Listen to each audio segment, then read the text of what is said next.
आप सभी का स्वागत है साहिल पांड्या अकेडमी में। तो चलिए शुरू करते हैं आज का यानी 8 मई का करंट अफेयर। हमारा पहला करंट अफेयर बन रहा है इंटरनेशनल से, तो चलिए जानेंगे। पुतिन ने 5वीं बार रूस के राष्ट्रपति बने। 7 मई को व्लादिमीर पुतिन ने 5वीं बार रूस के राष्ट्रपति पद की शपथ ली। पुतिन का शपथ ग्रहण समारोह मॉस्को के ग्रैंड क्रेमलिन पैलेस में हुआ। रूस में 15-17 मार्च को हुए चुनाव में पुतिन को 88% वोट मिले थे, जबकि अपोजिशन पार्टी के निकोले खारितोनोव को सिर्फ 4% वोट ही मिले। आइए हम लोग इसको डिटेल में जानेंगे। पुतिन ने 2000 में पहली बार राष्ट्रपति पद की शपथ ली थी, जिसके बाद 2004, 2012 और 2018 में भी वो राष्ट्रपति बन चुके हैं। शपथ ग्रहण समारोह में रूस के फेडरल काउंसिल के सदस्य, सीनेट के सांसद, स्टेट दूमा के सदस्य, निचले सदन के सांसद, हाईकोर्ट के जज, अलग-अलग देशों के राजदूत और डिप्लोमेटिक कॉर्प्स शामिल हुए। ग्रैंड क्रेमलिन पैलेस में रूस के जार परिवार के 3 राजाओं अलेक्जेंडर द्वितीय, अलेक्जेंडर तृतीय और निकोलस द्वितीय की ताजपोशी हुई थी। शपथ समारोह के बाद रूस के ऑर्थोडॉक्स चर्च के प्रमुख पैट्रियार्क ने राष्ट्रपति पुतिन के साथ कैथेड्रल चर्च में प्रार्थना की। सेरेमनी की शुरुआत में रूस के प्रेसिडेंशियल बैंड ने वही धुन बजाई जो 1883 में अलेक्जेंडर तृतीय की ताजपोशी के वक्त बजाई गई थी। फोर्ब्स के मुताबिक 2013 से लेकर 2016 तक लगातार 4 बार व्लादिमीर पुतिन को दुनिया का सबसे ताकतवर शख्स घोषित किया गया है। हमारा अगला करंट अफेयर है, सुनीता विलियम्स का मिशन टल गया। 7 मई को भारतीय मूल की एस्ट्रोनॉट सुनीता विलियम्स और बुच विल्मोर को इंटरनेशनल स्पेस स्टेशन ले जाने वाला बोइंग का स्टारलाइन मिशन टल गया।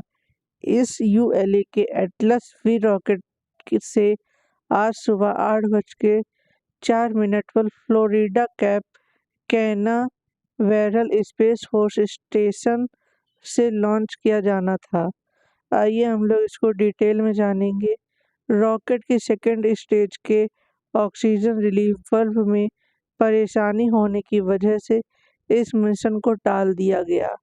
इस मिशन के सफल होने पर इतिहास में पहली बार अमेरिका के पास एस्ट्रोनॉट्स को स्पेस में भेजने के लिए 2 स्पेसक्राफ्ट हो जाएंगे। अभी अमेरिका के पास एलॉन मस्क की कंपनी स्पेस एक्स का ड्रैगन स्पेसक्राफ्ट ही है।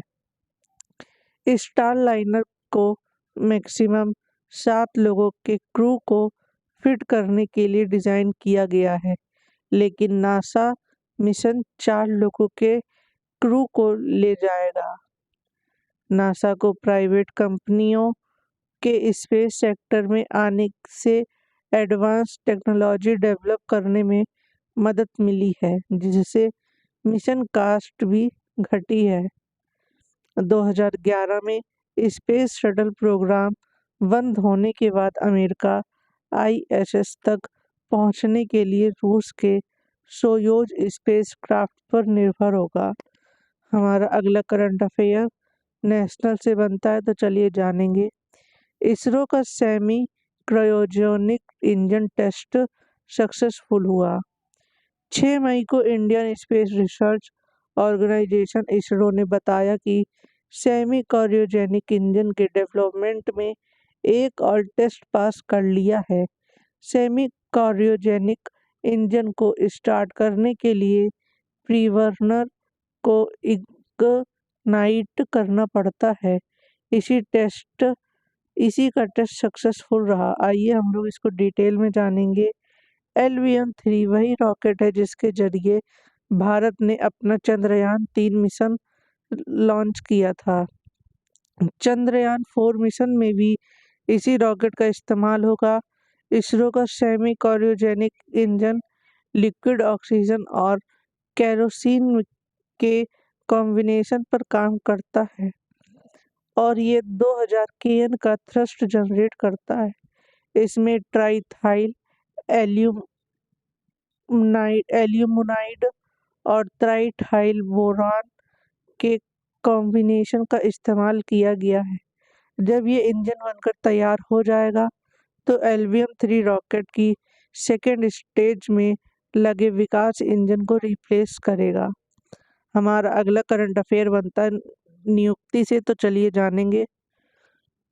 संजय कुमार मिश्रा GSTAT के पहले अध्यक्ष बने।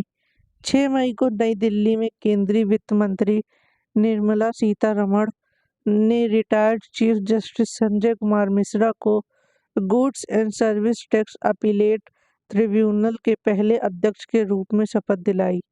संजय कुमार का चयन भारत के मुख्य न्यायाधीश की अध्यक्षता वाली समिति ने किया।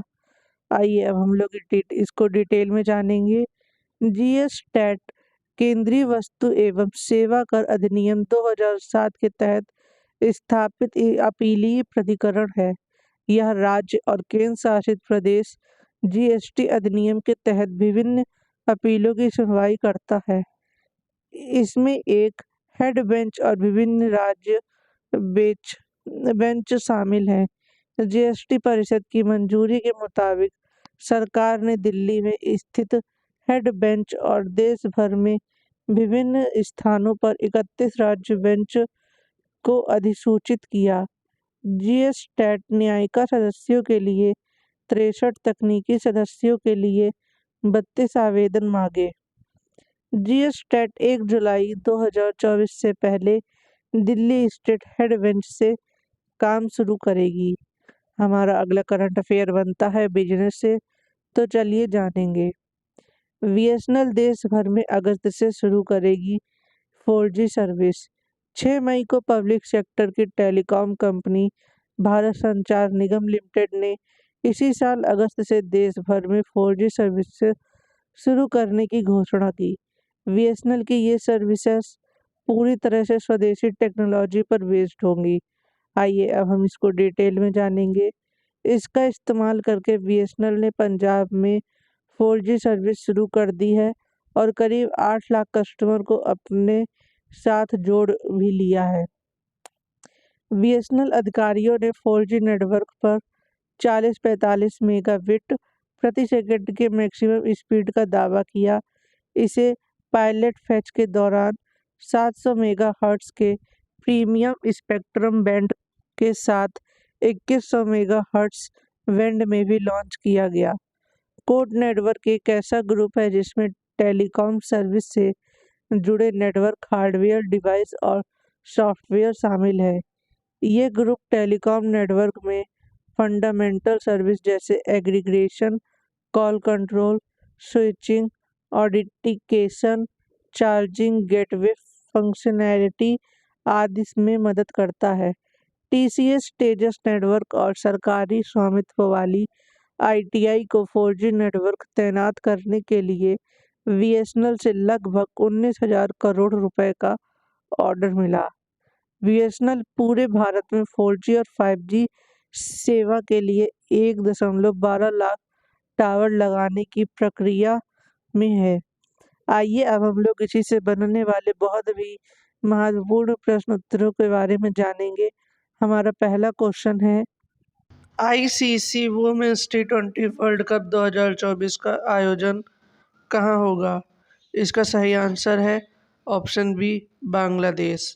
हमारा अगला क्वेश्चन है, हाल ही में Oxford book store book cover पुरस्कार 2024 से किसे सम्मानित किया गया? इसका सही आंसर होगा भावी मेहता। हमारा अगला क्वेश्चन है, हाल ही में 36वीं बार ला लीगा खिताब किसने जीता?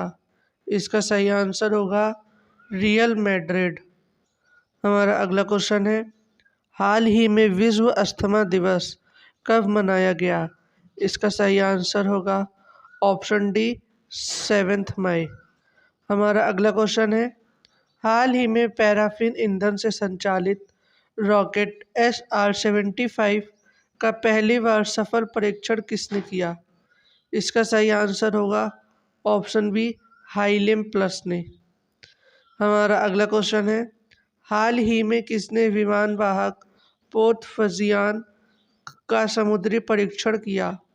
इसका सही आंसर होगा ऑप्शन सी चाइना। हमारा अगला क्वेश्चन है, हाल ही में गुरुग्राम प्रशासन ने किसे अपना ब्रांड एम्बेसडर बनाया? इसका सही आंसर होगा युजवेंद्र चहल को। हमारा अगला क्वेश्चन है, हाल ही में बिजनेस मैनेजमेंट में हार्वर्ड विश्वविद्यालय का पाठ्यक्रम पेश करने वाला भारत का पहला विश्वविद्यालय कौन सा है? इसका सही आंसर होगा ऑप्शन बी चंडीगढ़ यूनिवर्सिटी। हाल ही में T20 क्रिकेट में 350 विकेट लेने वाले पहले भारतीय कौन बन गए? इसका सही आंसर होगा ऑप्शन ए युजवेंद्र चहल। हमारा अगला क्वेश्चन है, मई 2024 में थॉमस कप किसने जीता? इसका सही आंसर होगा ऑप्शन सी चाइना। अगर आपको करंट अफेयर्स इंफॉर्मेटिव लगे हो तो लाइक, शेयर और सब्सक्राइब करना बिल्कुल भी ना भूलिएगा। हम कल फिर मिलेंगे अपने डेली करंट अफेयर के साथ में।